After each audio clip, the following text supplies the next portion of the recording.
Assalamu alaikum wa rahmatullahi wa barakatuh to some of y'all, and peace out to the rest of you. Hit the share button because the message is more important than the messenger. First, let me go ahead and thank those who really hated my last video about Divesters. Now, even though I'm saying Mahogany Pink's name right now, I'm not going to put her name in the title this time. The reason is because when I put it in the title last time, I was doing it in order to be specific, but I didn't expect to get that many views. I mean, I think last I saw it was 350. And now it's 1,640 views for that video. Thank y'all.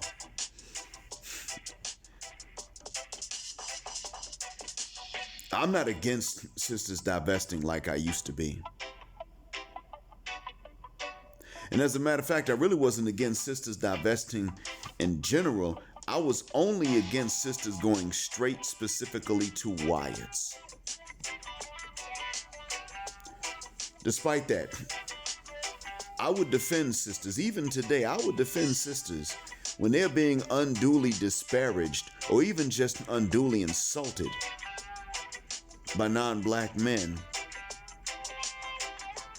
as even just as less beautiful. No, sisters are categorically less beautiful than every other woman on the planet. That's when I roll up my middle finger and start saying nasty things to these guys out here. I've had some of them say this. Gulf Arabs, Egyptians, and some of them have said this.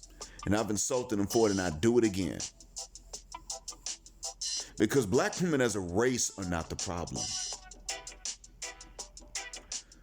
Western, misandric, hypocritical, gynocrat hyenas are the problem.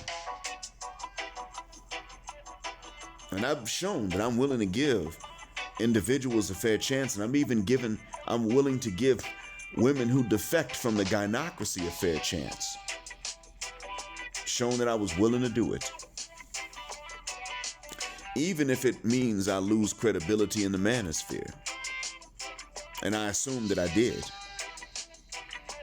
But fair is fair. What I want, though, for those of you that talk about divesting, is to simply admit several things. Number one, black men aren't dustier than other men. We just have less.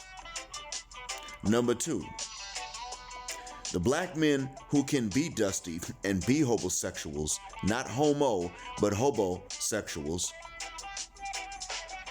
and live off of women are very few and far between because most men, period, ain't women's type like that.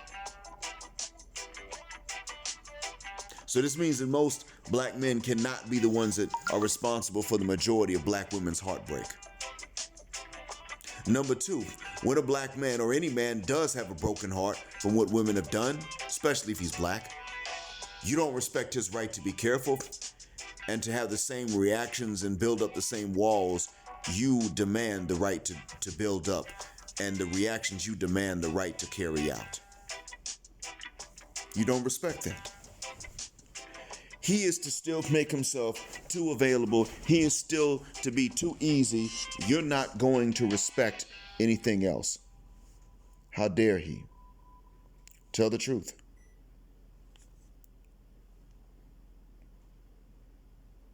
Be honest about it.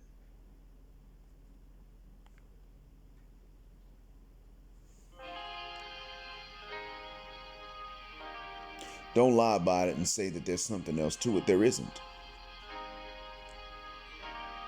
At the end, it comes down to the fact that what you're looking for is for men to be too easy. And you feel that men should be too easy for you like they always have been. Especially black men, while you remain choosy. Even when your choosiness is in the opposite direction from every other culture's. What you want, just be honest about what it is that you want. You want black men to be the community eunuchs and to do like those men in Shreveport, Louisiana at Southwood High School.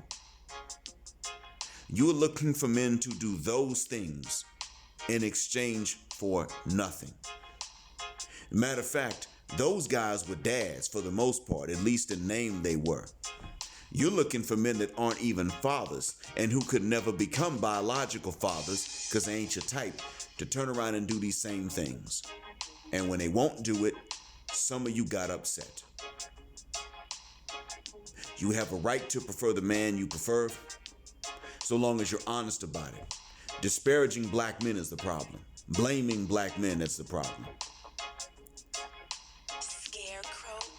The men that are going through different women's couches and beds and private parts are not the ones that even called upon to protect women. It's funny because they're sought out usually because women feel safe because other men are scared of them, but they don't have to do the protecting.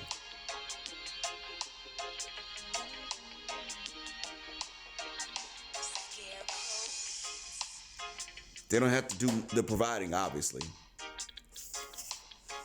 I just want y'all to be honest about it. That's all. Men, most normal men, get a bad deal.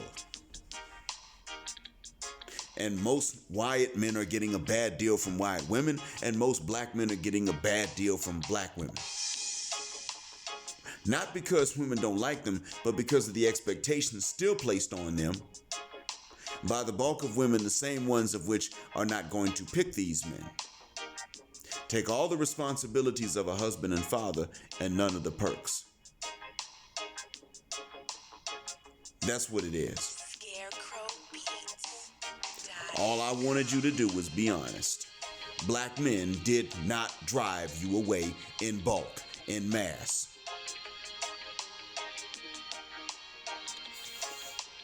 You're just difficult to please.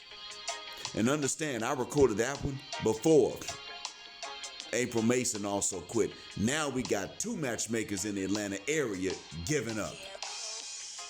And on top of that, a matchmaker in Sydney, Australia, whose photo I've not seen, so I don't know that she's a European Australian, but she also gave up matchmaking in Sydney because of how difficult it was.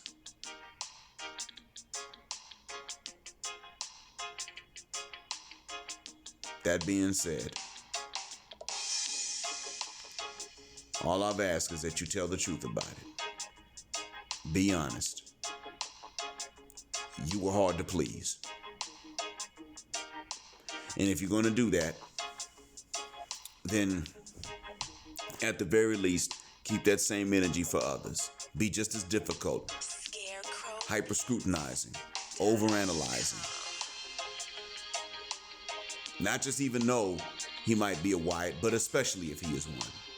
If you're going to cut some category of men a break, at least do so for other non-white men. Let's see if you'll do that. Because you can't say anything about black men selling out if you are jumping over many normal brothers to go after not another non-white, but specifically one of them, who only has what he has because of the legacy of oppression. And don't come back to me and say anything about a victim mentality. Fuck the shuck up, because I could say the same thing about you complaining about black men when you only wanted a few of them in the first place, and most never had the opportunity to break your hearts. Thank you for listening. Black heart, black mind, black out.